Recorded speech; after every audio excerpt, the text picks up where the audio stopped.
नमस्कार, स्वागत है आपका के न्यूज में। मैं हूं आपके साथ विशाल पंडित। आप देख रहे हैं हमारा खास कार्यक्रम उपचुनाव खास क्यों।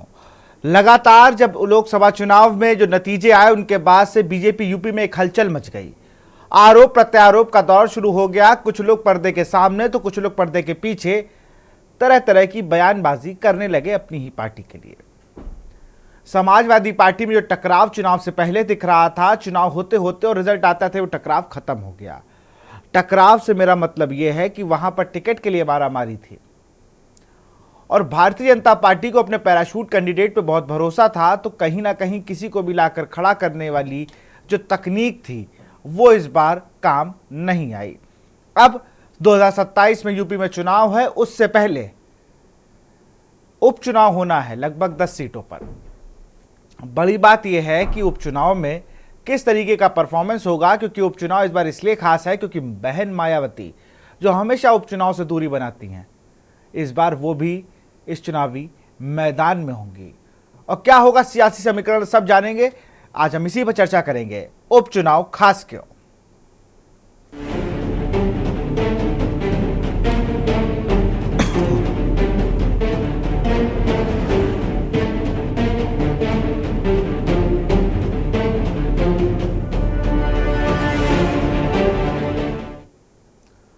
लोकसभा चुनाव में जो होना था हो गया, अब उपचुनाव में वापसी करनी है। यूपी बीजेपी की कोर कमेटी की बैठक में यही संदेश है।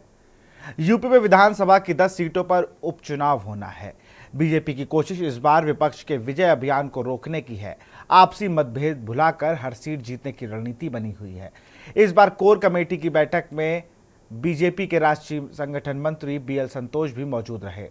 आमतौर पर यूपी बीजेपी कोर कमेटी की बैठक में मुख्यमंत्री योगी आदित्यनाथ के घर पर होती रही, लेकिन इस बार यह बैठक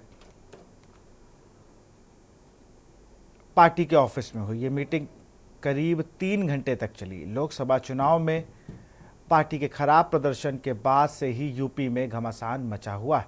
बीजेपी के कुछ सीनियर नेताओं में आपसी बोलचाल तक बंद हो गई है। चुनाव में पार्टी की हार के बाद एक दूसरे पर ठीकरा फोड़ रहे हैं। ऐसे में हालात कोर कमेटी की मीटिंग में हुई है। सबने मिलकर तय किया है कि उपचुनाव में जान लगा देनी है। लक्ष्य सिर्फ सभी 10 सीटें जो हैं उन्हें जीतना है। अखिलेश यादव भी लगातार नेताओं के टच में हैं और जो सबसे बड़ी बात हो रही है ना कि भाई हम लोकसभा जीत कर आए हैं और लोकसभा चुनाव में लगातार अच्छा परफॉर्म किया है।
और बीएसपी के लिए भी एक बहुत ही अपने आप को यूपी में वापस लाने के लिए, यूपी में अपना जनाधार को मजबूत करने के लिए, या यूं कहें अपनी पार्टी की साख बचाने के लिए सिर्फ एक विधायक हैं, उमाशंकर सिंह।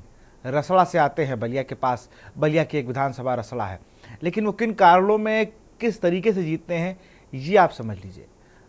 वो निर्दलीय भी चुनाव लड़ें तो जीतेंगे, वो फिजा है।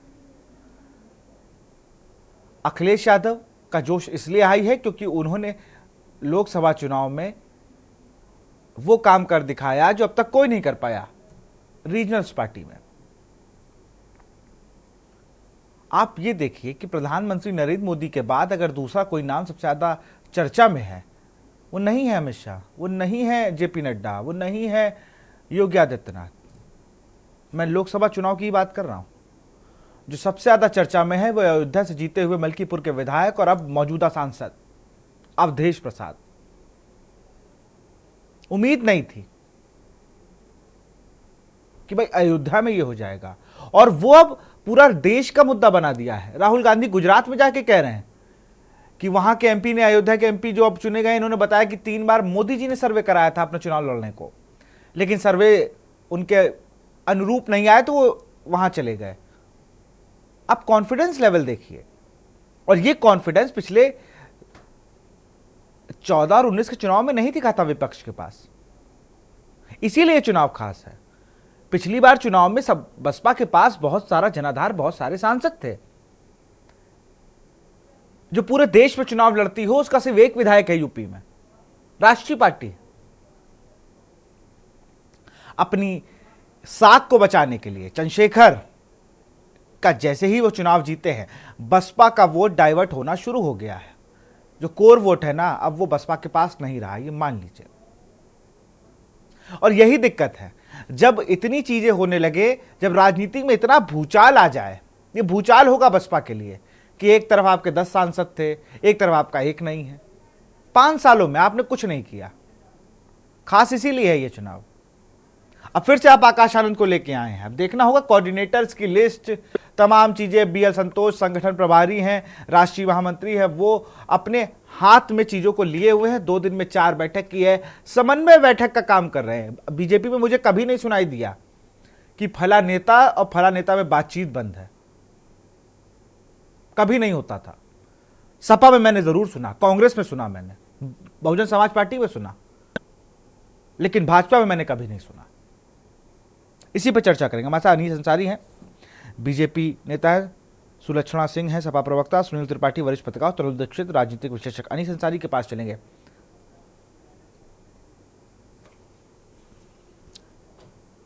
ऑन एयर ले रहे हैं जी। अनीस जी, उपचुनाव है, तैयारियां भरपूर हैं और बैठकों का दौर लगातार जारी है।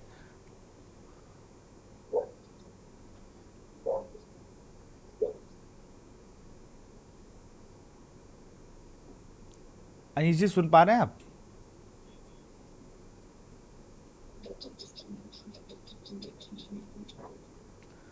इसमें 10 विधानसभा चुनाव होने बाकी रह गए हैं, जो उपचुनाव होने। 10 में से पिछली बार अभी तक 5 पे भारतीय जनता पार्टी और 5 पे अन्य दल रहे। इस तरह ये स्थिति है उत्तर प्रदेश की।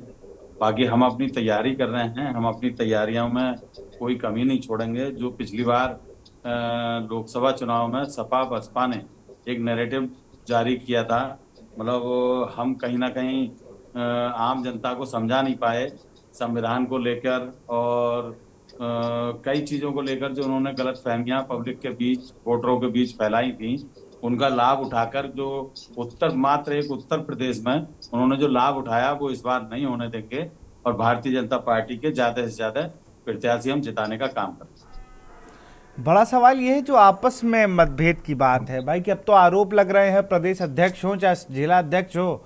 कल तो मैं एक प्रोग्राम कर रहा था, उसमें कॉलर ने बताया फ़ोन करके बाकायदा कि प्रदेश अध्यक्ष इस चुनाव हार गए। वो कहते मैं 40 साल से बीजेपी से जुड़ा हूँ।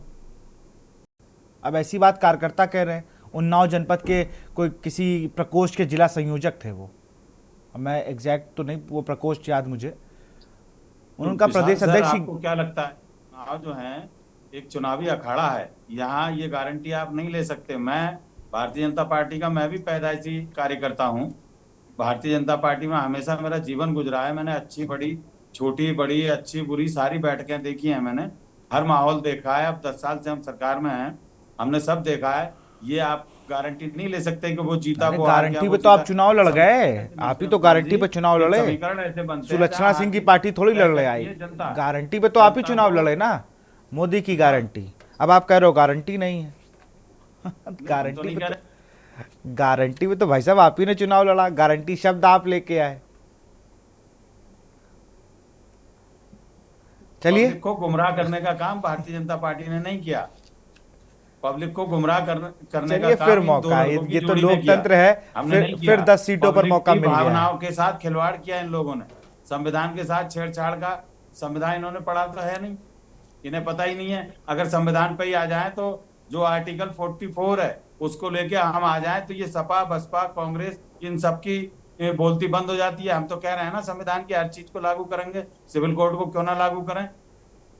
ऐसा पब्लिक को गुमराह करके ये लोग आगे बढ़े हैं। अभी इन उपचुनाव में सब कुछ सामने आएगा और भारतीय जनता पार्टी की जीत निश्चित होगी। बिल्कुल। सपा प्रवक्ता है सुलक्षणा सिंह जी, क्या लग रहा है आपको? ये तो कह रहे हैं कि आपकी सब सच्चाई सामने आ जाएगी, जो आप लोगों ने एक आडंबर रचा संविधान को लेकर। अनम्यूट कर लीजिए।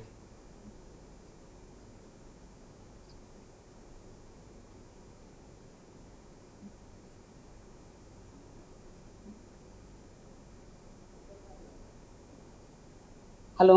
जी, आपकी आवाज आ रही है।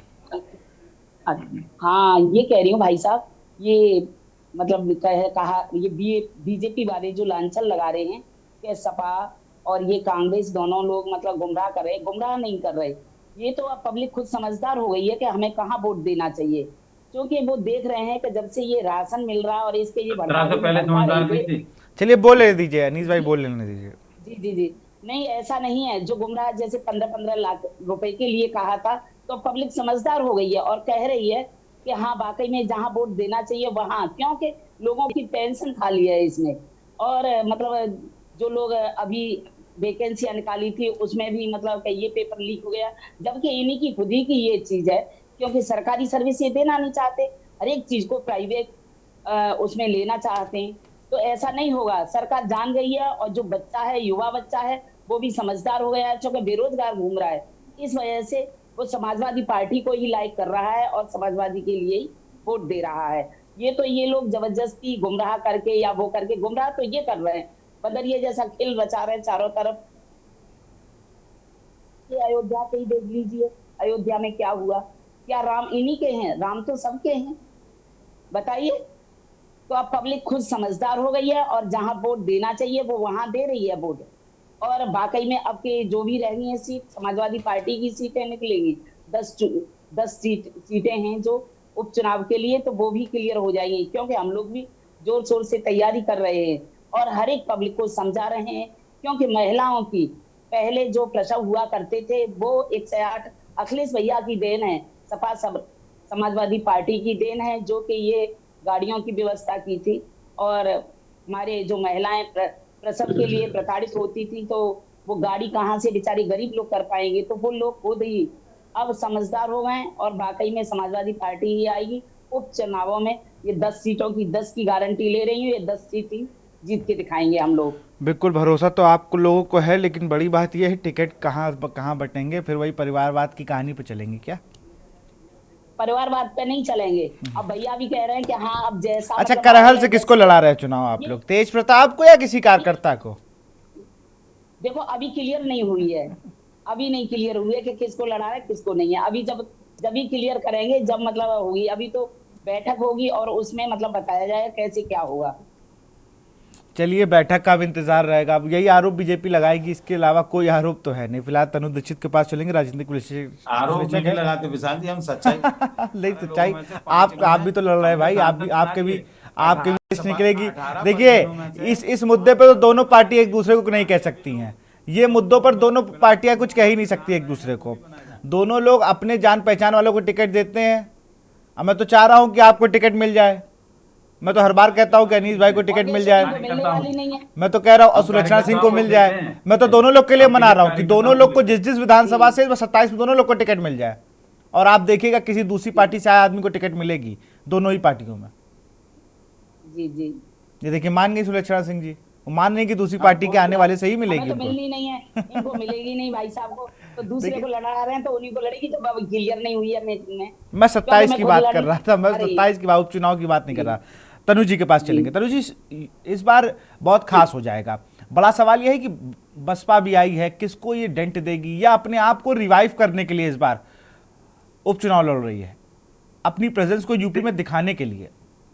देखिए विशाल जी, उत्तर प्रदेश में इस समय 251 सीटें भारतीय जनता पार्टी के पास में है, टोटल 403 में से।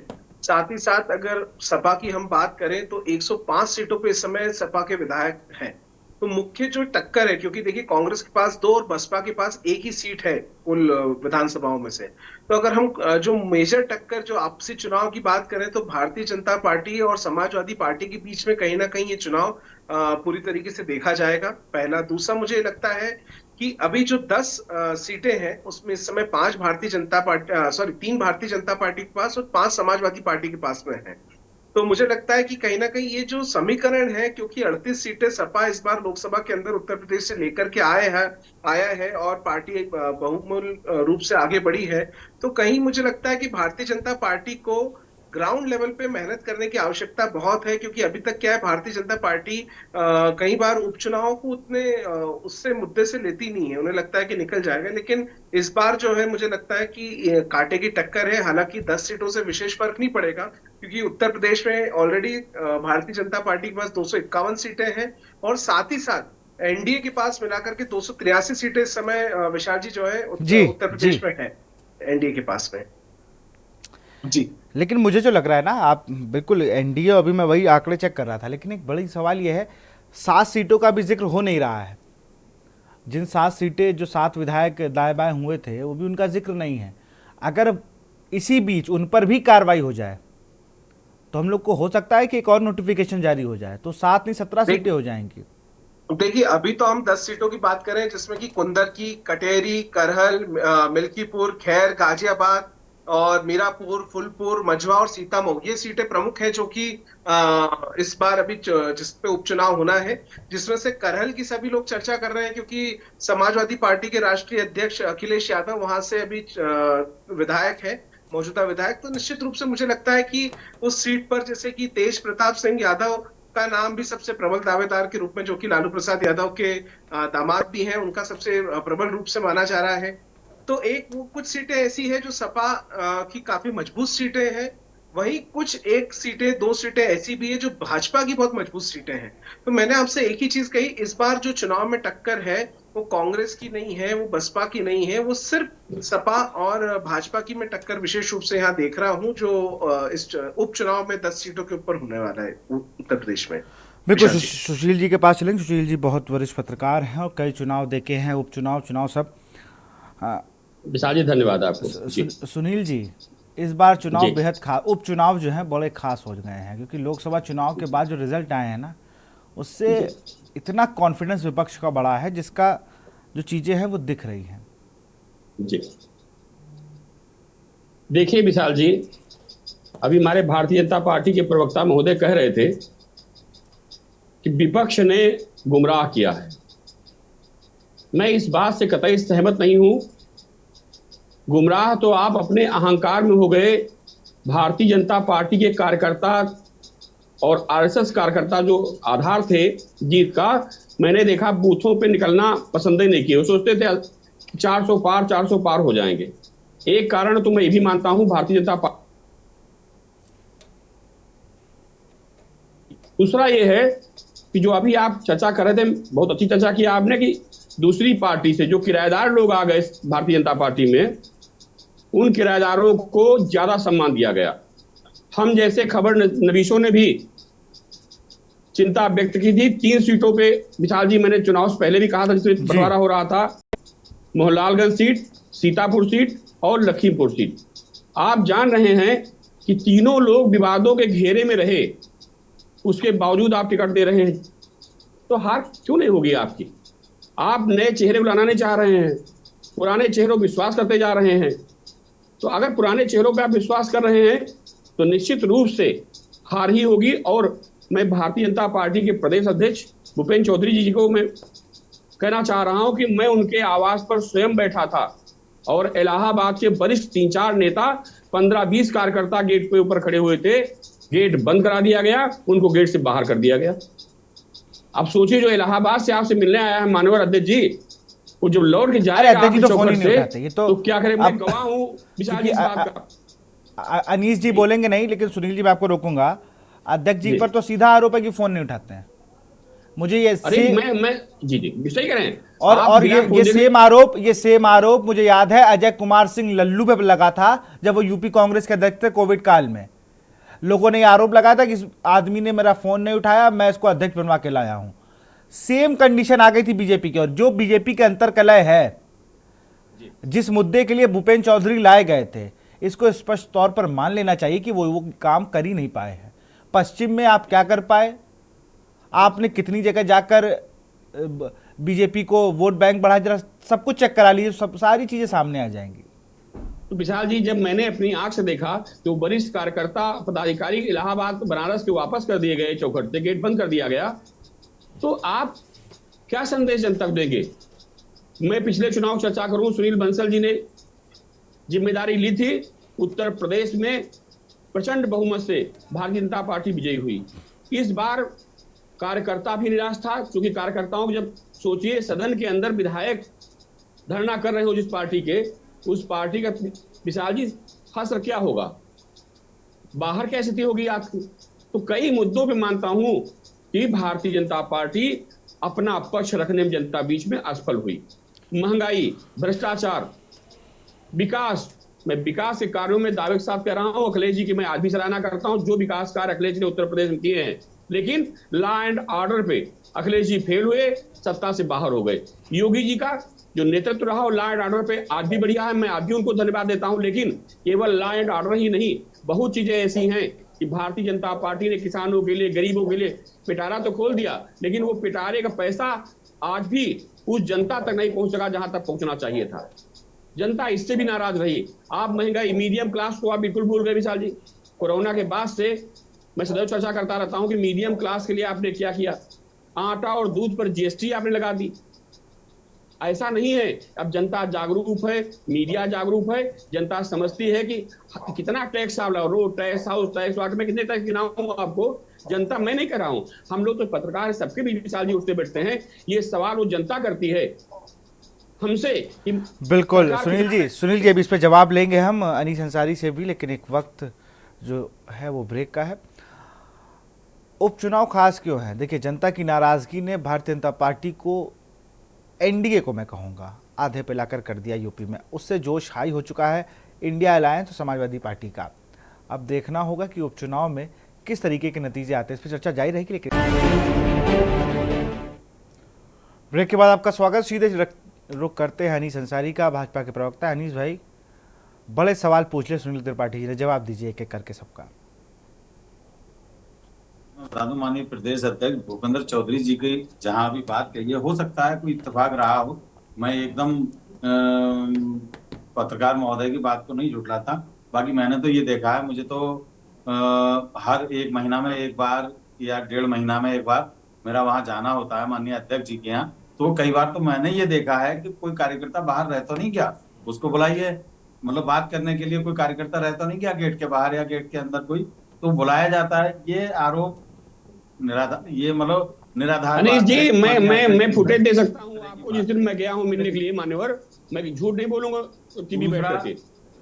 दूसरा मैं ये कहना चाहूंगा कि देखिए, अभी हम भारतीय दलीय स्थिति अगर ली जाए अभी इन 10 सीटों की, तो 10 पे से 3 पे भारतीय जनता पार्टी अभी तक काबिज रही और 6 पे समाजवादी पार्टी, 1 सीट पर निषाद पार्टी। इस तरह की स्थिति है 10 सीटों की।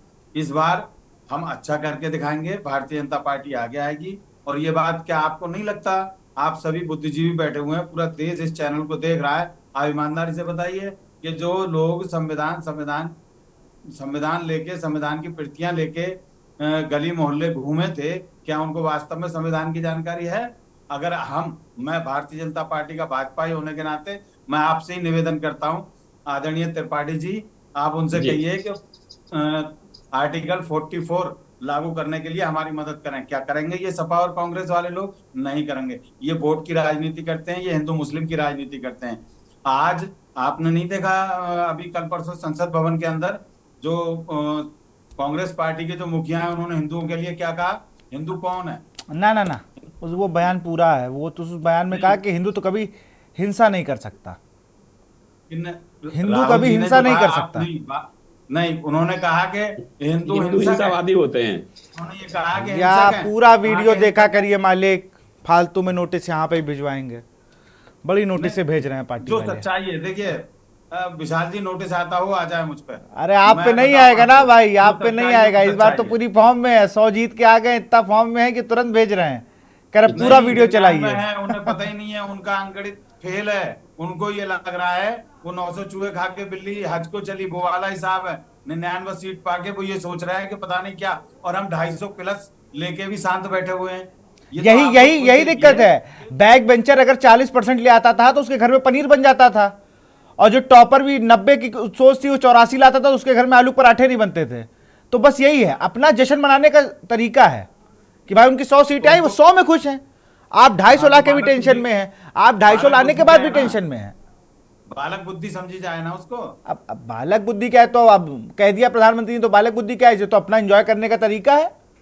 नहीं, एंजॉय नहीं कर रहे हैं। मतलब अरे और क्या मजा ले रहे हैं वो तो आपसे कह रहे हैं ना, वो तो अयोध्या लेके पूरे देश में घूम रहे हैं, अयोध्या हरा दी, अयोध्या हरा दी, यही कर रहे हैं वो। के बारे में बात करके एंजॉय कर रहे हैं क्या?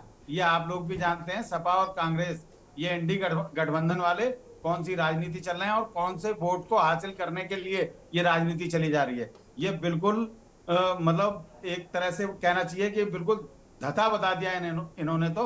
और उत्तर प्रदेश के अंदर आप देखिए, इन 10 सीटों के चुनाव पे वही हिंदू इनको ये बताएंगे कि हिंदू होता क्या। चलिए तनुज भाई, कितना सहमत हैं आप इस बात से?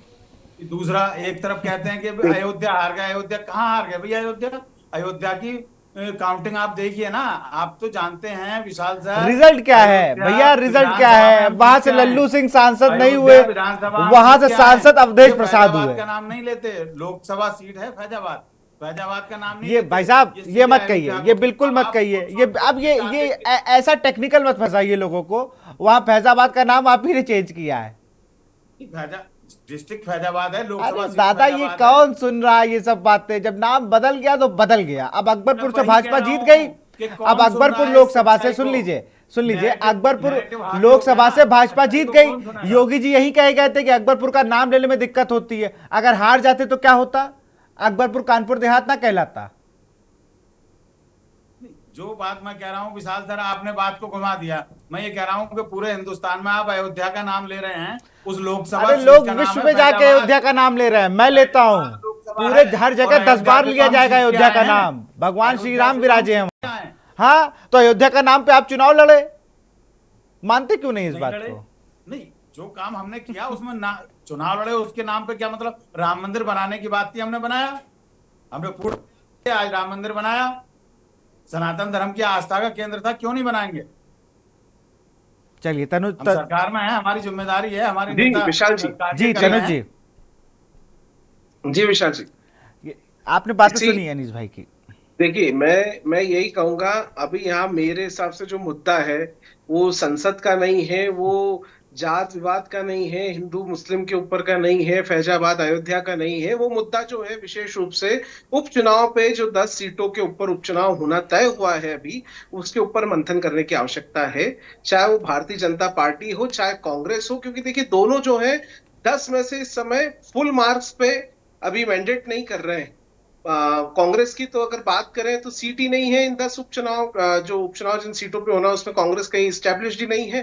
और भाजपा की बात करें तो वो 10 में से सिर्फ 3 सीट, यानी पासिंग मार्क्स भी मेरे हिसाब से अभी नहीं दिख रहे मुझे। तो मुझे लगता है उसमें काफी मेहनत करने की आवश्यकता है।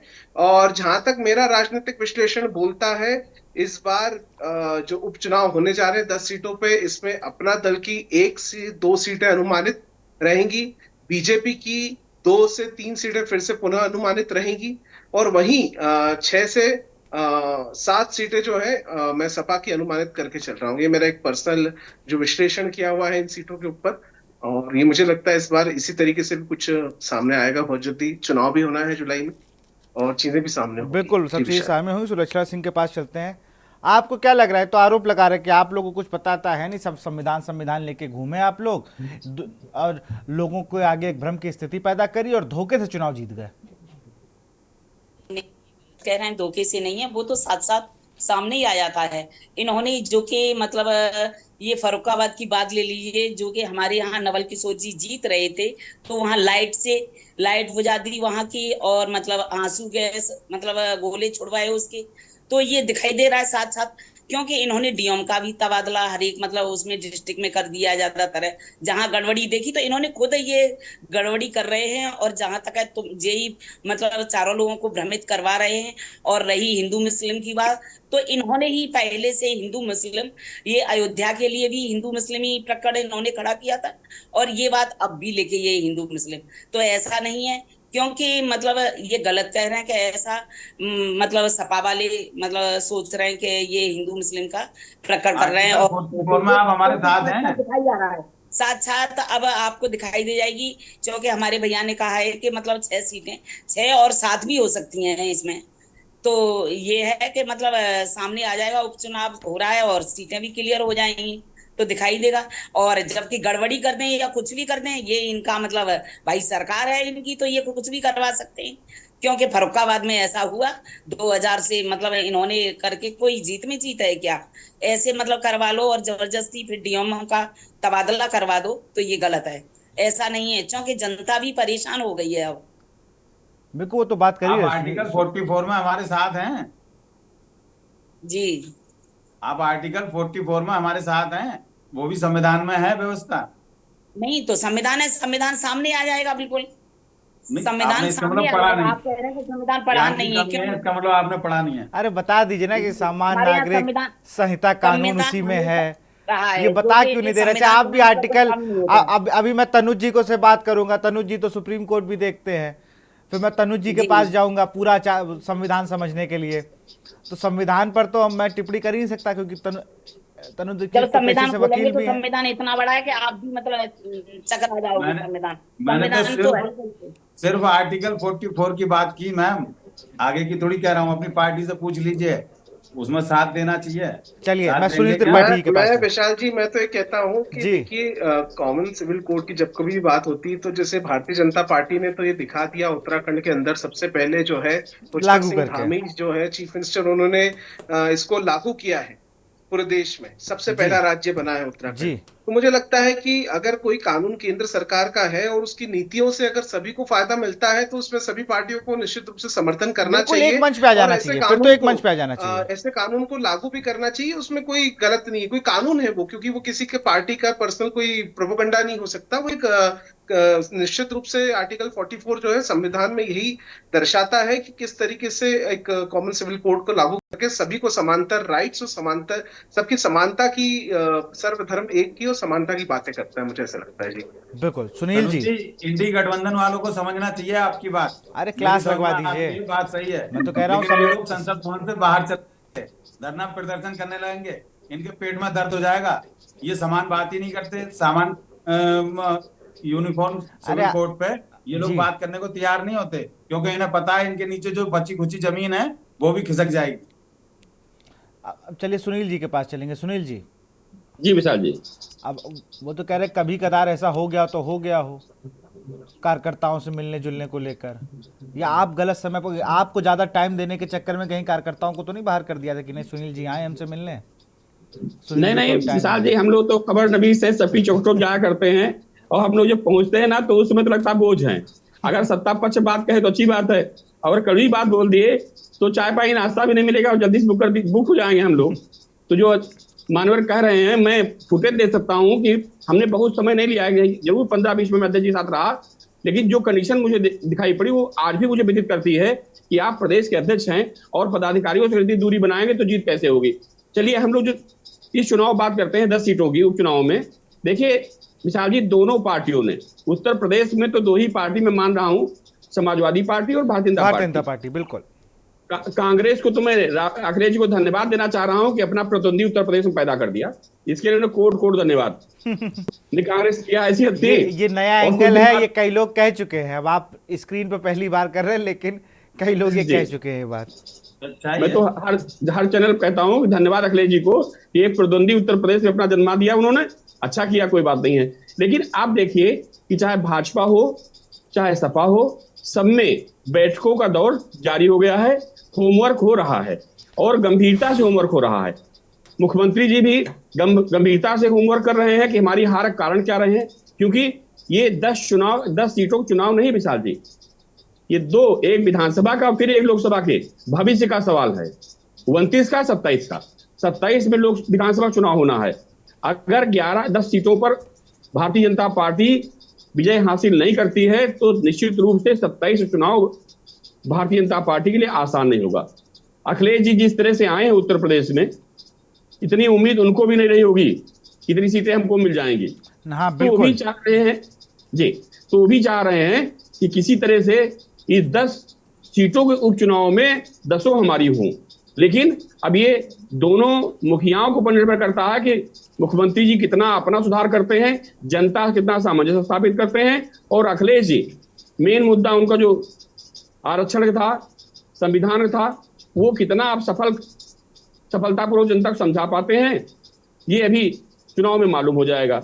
लेकिन विशाल जी, अब परिस्थितियां दिन पर दिन बदलती जा रही हैं। मैं फिर कहना चाह रहा हूं, बाबा ने रामायण लिखा, जो सुन समुझ अनीति रत, जागत रहा जो सोए, उपदेश वो जगाए वो तुलसी उचित न होए। भारतीय जनता पार्टी के लिए मैं यही कहना चाह रहा हूं कि अगर कोई मीडिया के आदमी आप पक्ष बात कर रहा है तो अच्छी बात है, और अगर समझा रहा आपको तो आप सोच रहे हैं कि हमारा दुश्मन है। आपसे जनता काफी दूर जा रही है। कई नीतियां आपकी ऐसी आ गई हैं, छोटे छोटे समाचार पत्रों को जिस तरह से आपके कार्यकाल में उत्पीड़न किया गया विशाल जी, कम से कम 25,000 अखबार लखनऊ से बंद हुए, 70-80 हजार अखबार दिल्ली से बंद हुए हैं, 1 लाख लगभग। तो जो 1 लाख अखबारों से छोटे छोटे संस्थानों जुड़े थे वो सब बेरोजगार हो गए। कहीं ना कहीं ये भी आपके हारने के एक कारण है। मैं फिर कह रहा हूं कि मीडियम क्लास आपसे मीलों दूर चला गया, इतना आपने टैक्स बोझ ला दिया उसके ऊपर कि उसको समेटना आपके लिए आसान नहीं होगा। हालांकि प्रधानमंत्री जी इस बार शपथ लेने से पहले मीडियम क्लास की चर्चा की है, मुझे बड़ी खुशी हुई इस बात पे। लेकिन अभी समय है कि जो आपका मीडियम क्लास कार्यकर्ता है उसकी कोई जात धर्म नहीं है, सबसे ज्यादा आपकी सरकार में वही पिसा है और वर्तमान में पिस रहा है विशाल जी। अगर मैं गलत कह रहा हूं, आप वरिष्ठ पत्रकार बताइए विशाल जी। हम मैं अनीश जी से इसका जवाब लेता हूँ, मैं अनीश जी से ही जवाब ले लेता हूँ इसका। अनीश जी, नीतियाँ, और ये बात आप मानिए कि आपका कार्यकर्ताओं और बड़े नेताओं में, पहले तो कार्यकर्ता और बड़े नेताओं में जो दूरी, जो गैप आ गया ना इस चुनाव के बाद से, वो कहीं ना कहीं दिक्कत की बात है। देखिए, मैं ये कहना चाहूंगा, विश्व की सबसे बड़ी पार्टी, राजनीतिक पार्टी भारतीय जनता पार्टी है। जब कुनबा बहुत बड़ा होता है, एक परिवार को ही देख लीजिए, जब कुनबा बहुत बड़ा होता है तो हो सकता है कि जो कुनबे में जो छोटे बच्चे होते हैं, हो सकता है वो किसी बात पर नाराज, फिर उनको मनाना, ये चीज तो देखिए चलती रहती है जब परिवार बड़ा होता है। अब जिनका छोटा परिवार, कांग्रेस वक्त कोई लड़ाई होगी ही नहीं उत्तर प्रदेश में, क्योंकि उनकी तो विधानसभा में ये ले कह दे के आप एक बात चीज टाल है। सकते हैं, लेकिन इसका जवाब ये नहीं है, ऐसा मुझे लगता है। बात मुद्दे की ये है कि छोटा बच्चा नहीं है, वो कार्यकर्ता आपके लिए दरी बिछाता है, वही कार्यकर्ता आधार है, आधार आपकी वही पार्टी आधार का। है। पोस्टर चिपकाए। मैं पूरी उसी बात पे आ रहा हूँ विशाल चलिए चलिए, सर, ठीक ठीक। उसी बात पे आ रहा हूँ। मैंने खुद पोस्टर चिपकाए हैं दीवारों पे, जब प्लास्टिक वाले नहीं होते थे, ये पेपर वाले होते थे, तो लेई बना के हमने चिपकाए हैं। दरी बिछाई, फट्टी बिछाई है हमने, पेड़ के नीचे बैठकें करी हैं। तो ये बात कहीं ना कहीं है, पार्टी ने विश्लेषण किया है। हर विधानसभा, हर लोकसभा स्तर पर अभी हमारे बड़े नेता आए हैं, उन्होंने कारणों का पता लगाया है कि कहीं कार्यकर्ता नाराज हैं, कहीं जो भी परेशानियां हैं उनको लेके। अभी देखिए 2 दिन से उत्तर प्रदेश लखनऊ में हमारे माननीय होमवर्क चल रहा है। पर्यटन मंत्री आदरणीय BL संतोष जी और वरिष्ठ नेतागण सभी लखनऊ में हैं। हाँ, उस 2 पर दिन में विश्लेषण 4 चल रहा बैठकें है कर डाली उन उन्होंने, तो चीजों में। ताबड़तोड़ बैठकें कर रहे हैं। अगर कहीं कोई कमी रही है हमारी कार्यकर्ताओं के सम्मान में, तो उसको सही किया जाएगा। और ये तो होता है, देखो भूल चूक लेनी देनी, राजनीति कर रहे हैं हम लोग, राजनीति में है, तो जनता का भी ध्यान रखना है, सरकार का भी ध्यान रखना है, और सरकार से जुड़े हर विभाग का भी ध्यान रखना है। तो कहीं ना कहीं हो सकता है कोई भूल चूक रही हो इन 10 सालों में, वो अब पूर्ति करेंगे और इन 10 सीटों को जीतने के पूरे प्रयास करेंगे। बिल्कुल, आपका प्रयास सफल हो, ऐसा आपकी पार्टी के लोग चाह रहे हैं। लेकिन अंतर कलह अगर इस बार भी लोकसभा चुनाव जैसी मिली तो मुझे नहीं लगता है कि चीज़ें उस तरीके से होंगी, क्योंकि एक अंतर कलह दोनों पार्टी, सुलक्षणा सिंह जी जरूर कह रही हैं कि ऐसा कुछ नहीं, लेकिन आपकी पार्टी का अंतर कलह तो आपके कार्यालय के बाहर ही दिख गया था। रात में 11 बजे अखिलेश यादव मुर्दाबाद के नारे लगा दिए कार्यकर्ताओं ने। देवरिया किसी सीट को लेकर विवाद था।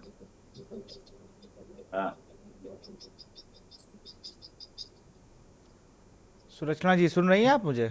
जी नहीं, हाँ ऐसी हाँ बात बताइए नहीं हो। जी नहीं सुन रही, बहुत गंभीर मुद्रा में है, जवाब देंगी उसका। जी आवाज नहीं आ रही थी जब से। हाँ वो सही बात है, अनीस भाई की बात सच साबित होगी, वो सुन नहीं पाए। मैं कह रहा हूँ जब लोकसभा चुनाव था तो अंतरकलह आपकी पार्टी में भी नजर आई। कई बार कार्यकर्ता रात में कार्यालय पहुंच गए और जिंदाबाद मुर्दाबाद के नारे लगा दिए। अब शायद आपको सुनाई दे रहा है। जी जी जी जी। तो सर जब पार्टी जीतती है तो जिंदाबाद के तो मुद्दे लगते ही हैं। अरे ठीक मुर्दाबाद के है लगे और ना वहां तो आरोप लगा जी नरेश उत्तम पटेल पर, वहां तो आरोप लगा कमाल अख्तर पर, वहां तो आरोप लगा तमाम ऐसे नेताओं पर। अरे तो आरोप तो लगते ही रहते हैं। मुरादाबाद ये आरोप तो रामपुर लगते मुरादाबाद में स्टेशन का टिकट काटा गया, क्या उनको विधानसभा लड़ाया जाएगा कहीं से? एमएलसी बनाने की उम्मीद है कहीं? अभी कोई मतलब पूरी जानकारी नहीं हुई है कि उन्हें लड़ाया जाएगा तो नहीं, अभी पूरा क्लियर नहीं हुआ है। चलिए जी हेलो अनीस भाई। मैं कहना चाहूंगा, अभी सपा प्रवक्ता ने कहा कि वो आरोप तो लगते रहते हैं, तो इसी जी तरह ये संस्कार हैं इनके समाजवादियों के। इनके सबसे बड़े नेताजी ने एक बार कहा था, लड़के हैं गलती हो जाती है। रही जहां तक बात अभी सुनील अरे साहब ने ये बात कहा था, नहीं है जब सुनील सर ने कहा था मीडिया को लेके, तो एक बार वो भी कहना चाहिए था इनको कि एक बार समाजवादी पार्टी की सरकार थी और पूरे उत्तर प्रदेश में मीडिया के खिलाफ एक हल्ला बोल बाकायदा विधिवत कार्यक्रम के अंतर्गत समाजवादी पार्टियों ने मीडिया बंधुओं पर हल्ला बोल किया था। आ रहा हूँ जहां सुनील लोग जी, आपके पास आ रहा हूँ मैं। जवाब ऐसा दूंगा आपको। ये चीजें ऐसा हैं, इनके नेता जो मतलब हैं कहा वो था ये अक्सर तो कहते रहते हैं। मैं बता चुका हूँ, फिर दोबारा बता रहा हूँ मैडम आपके लिए, फिर बता रहा हूँ, ये आपकी कमी नहीं है, आपको मिली ही ये चीजें हैं कि जैसे रेप के बाद एक नेता का चलिए कह देना चलिए अब लड़के मैं हैं अरे गलती आखिरी हो नहीं अब जाती ये है। डिबेट के बताइए आखिरी क्या आप समय पर हूँ, आपकी मैं सुनील जी का रुख कर लेता हूँ। सुनील जी कुछ कहना चाह रहे थे आप? आप लोगों की आदत में समार है मैं विशाल ये जी, आप पुरानी जी बात नहीं है। चलिए मैं अंसारी दोनों प्रवक्ताओं से कहूंगा एक कि जरा वो सवाल पहले आप लोग विराम दे दे हिंदू अपनी और वाणी को। मुसलमान का और मैं अब अंसारी जी के आप इस हमारे ऊपर लगा रहे हैं। पहले आप खुद लगा रहे थे पहले को मतलब, और अब आप हमारे ऊपर लगा रहे हैं कि मुसलमान और हिंदू का मतलब ये विरोध कर रहे हैं। ऐसा कभी नहीं, मुसलमानों का और हिंदुओं का विरोध किया सपा सरकार ने, वो दोनों लोगों को लेके चल रही है। कभी तो ये मतलब अयोध्या में जीत हुई है कि नहीं? और अगर ऐसा ज्ञान की होता कमी है, तो क्यों नहीं हिंदू वहां मुस्लिम की तो मतलब बात ही प्रसाद नहीं आई देते अभी। हुए मना कर रहे हैं हिंदू मुस्लिम करने की के तो कोई लिए। बात ही नहीं आई अभी। चलिए विशाल जी, जी मैं सुनील अंसारी जी की बात का जवाब देना चाह रहा हूं। आपने बिल्कुल। कहा कि मुलायम सिंह कार्यकाल में हल्ला बोल हुआ, बिल्कुल सत्य कह रहे हो, मैं उस बात समर्थन कर रहा हूं। एक बड़े राजधानी प्रतिष्ठित अखबार का कार्यालय जलाया गया, ये सत्य है। मैं भी नहीं कह सकता हूं कि कार्यालय में घटना नहीं हुई, कार्यालय नहीं जलाया गया। लेकिन मैं निवेदन साथ करना चाह रहा हूं कि अगर विपक्ष ने हमारे कार्यालय जला दिए तो मान्यवर आप मेरा शरीर मत जलाइए। आपका नैतिक दायित्व तो है, मेरा कार्यालय जलाने वाले तो किनारे हो गए। शरीर भी सपा वाले जलाते हैं, उदाहरण है आपके पास। नहीं एग्जाम्पल है, आप तो वरिष्ठ पत्रकार हैं भाई साहब। एग्जाम अभी आप एग्जाम शाहजहांपुर कुछ देखिए, नहीं, देखो अखिलेश सपा जी सरकार मुख्यमंत्री है वो बने थे, समाज को लेकर अखिलेश चलती जी है। ने मैं कांग्रेस मैं के नाम मैं चलिए ये पहले ये सुनील जी की बात खत्म हो जाने दीजिए। देखिए डिबेट में ज्यादा समय बचा नहीं अंसारी है। जी आप उसको उस लाइए चर्चा ना। जाना चाहूंगा तो हमारी बिरादरी का पत्रकार को आपके हवाले कर बिल्कुल दिया गया, बिल्कुल समाजवादी बिल्कुल पार्टी की सही, सरकार थी, अखिलेश जी बिल्कुल मुख्यमंत्री थे, उसको भी कहिए।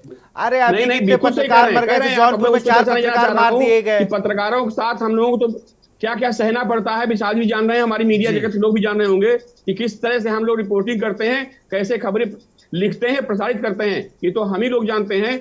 अगर सत्ता के विपक्ष में कोई खबर जाती है, जैसे विशाल जी ने कहा, बहुत अच्छी बात कही, मैं मानता हूँ इस बात के लिए कि एक डिबेट में अगर विपक्ष पक्ष की कहीं जरा सी बुराई हो गई तो तुरंत नोटिस भेजता है। नोटिस भेजने से अतिरिक्त जो नैतिक अनैतिक दबाव बनाता है, मैं तो पैनलिस्ट हूँ, वरिष्ठ पत्रकार हूँ, कभी कभी हमसे भी लोग उलझते हैं, फोन पे भी उलझते हैं, व्यक्तिगत उलझते हैं, लेकिन हम लोग इसकी परवाह नहीं करते। ईश्वर ने हमको कर्म दिया है, मैं तो उसी विश्वास रखता हूँ और उसी विश्वास से हम लोग चलते हैं। हम लोग पास कोई सुरक्षा है। आप देखिए अंसारी जी, कौन पत्रकार शहडोल घूम रहा, विधायक जी आते हैं शहडोल लेते हैं। हम लोग तो एक कलम एक ईश्वर, इसके अलावा हमारे साथ कोई नहीं होता। फिर भी हम निष्पक्षता से अपनी बात समाज के लिए रखते हैं। ये मेरा नैतिक दायित्व है, ये मेरा कर्म है कि समाज के हर पिछड़े दलित शोषित राजनीति से हट करके उस वर्ग की आवाज को मीडिया के माध्यम से सरकार की चौखट तक पहुंचाऊंगा, चाहे सरकार जिसकी भी हो। लेकिन ये मैं जरूर कहूंगा कि भारतीय जनता पार्टी कार्यकाल में अंसारी जी, दिल्ली की रिपोर्ट मंगा लीजिए। छोटे छोटे समाचार पत्रों जैसे जीएसटी आपने लगाई, हिंदुस्तान के इतिहास में मैंने कभी नहीं देखा कि पत्र पत्रिकाओं पर, अखबारों पर जीएसटी लगाई गई हो। यहां तक अखबार चलाने के लिए सरकार फंडिंग करती थी। डीवीपी एक संस्था, हम लोगों की, मैं उस पर चर्चा नहीं करना चाह रहा हूं, लेकिन मजबूरी करना पड़ा। वो संस्था गठन कांग्रेस ने किया था कि छोटे छोटे जो मझोले अखबार हैं उनसे लाखों लोग जुड़ते हैं और ग्रामीण अंचलों खबरें ला करके सरकार तक पहुंचाने का कार्य करते हैं। उसका फंड बंद कर दिया गया। फंड छोड़ दीजिए कि आज जो स्थिति अखबार वालों की है, कि मैं क्या कहूं आपसे, मैं नहीं कह रहा हूं, ये कम से कम 100 लोग कह रहे होंगे लखनऊ के कि 25,000 अखबार लखनऊ 30,000 बंद हुए हैं, 1.5 लाख दिल्ली लगभग बंद हुए। बिल्कुल सुनील जी, क्यों बंद रोकूंगा हुए? आपको, समय की बाध्यता है। तनु जी, फाइनल कमेंट आपसे लूंगा। फिर तनु विशाल जी, फाइनल कमेंट नहीं, आपसे मैं लूंगा। मुझे लगता है किसने क्या किया है ये तो सब समय देख रहा है और बताने वाला बताएगा, जनता बताएगी। लेकिन निश्चित रूप से यहाँ मैं एक जरूर बात सभी के बीच में रखना चाहता हूँ कि प्रिंट मीडिया के साथियों के साथ में, इलेक्ट्रॉनिक मीडिया के साथियों के साथ में, पत्रकारों के साथ में, कोई भी सरकार हो उसको अपना एक अलग व्यवहार रखना चाहिए, एक सॉफ्ट कॉर्नर रखना चाहिए, क्योंकि वो निरंतर निष्पक्ष रूप से समाज की अच्छी और बुरी दोनों चीजों को आगे लाने के लिए कार्य करते हैं और ऐसे मीडिया बंधुओं का हमेशा सत्कार होना चाहिए। और यही मुझे लगता है, वहीं जहां प्रिंट अखबारों की बातें हैं, वाकई में जहां पर पेपर के भाव इतने ज्यादा है, प्रिंटिंग का खर्च इतना ज्यादा है, ऐसे में अखबार चलाना वाकई में एक बहुत मुश्किल भरा कार्य होता है। तो वैसे अखबार पत्रों की भी मैं सराहना करता हूं। और यही विशाल जी, आज एक शायद किसी को 7 साल की सजा भी हुई है बिल्कुल, शायद एक कानपुर सीट की के सीसामऊ इसको। तो देखिए क्या है, इस तरीके की जो उपचुनाव है, ऐसा नहीं है कि सभी संसद में जीत करके गए हैं या सांसद के चुनाव लड़े हैं इसलिए उपचुनाव हो रहा है। एक सीट सीतामऊ जो कानपुर की है उस पर भी ध्यान देने का रहेगा। और मुझे लगता है कि इस तरीके से अन्य जो भी सीटें हैं, अब उसमें पार्टी अपनी पकड़, जमीनी पकड़ कितनी बनाती है और समय के साथ कितना चुनाव को प्रभावी बना करके ये 10 सीटों पर कौन सी सत्ता में अपनी पार्टी काबिज होगी, ये जरूर देखने लायक होगा विशाल जी। बिल्कुल, बहुत बहुत शुक्रिया तनुज आपका भी, अनीस भाई आपका भी बहुत बहुत शुक्रिया, सुनील जी आपका बहुत बहुत, सुलक्षण सिंह जी आपका भी बहुत बहुत शुक्रिया। तो उपचुनाव का रण अब बढ़ चुका है, क्योंकि सारी पार्टियां बैठक कर रही हैं, कार्यकर्ताओं से बातचीत कर रही हैं और अच्छे प्रत्याशी, जिताऊ कैंडिडेट की ओर रुख कर रही हैं। अब देखना होगा भाजपा के अंतर्कलह या सपा का कॉन्फिडेंस या कांग्रेस जो इस पूरे चुनाव में फिलहाल गायब है, उसका क्या रोल होने वाला है। और बसपा ने इस चुनाव में एंट्री करके चुनाव को दिलचस्प तो बना दिया है। तो फिलहाल इस कार्यक्रम में इतना ही। देखते रहिए के न्यूज़ इंडिया। नमस्कार।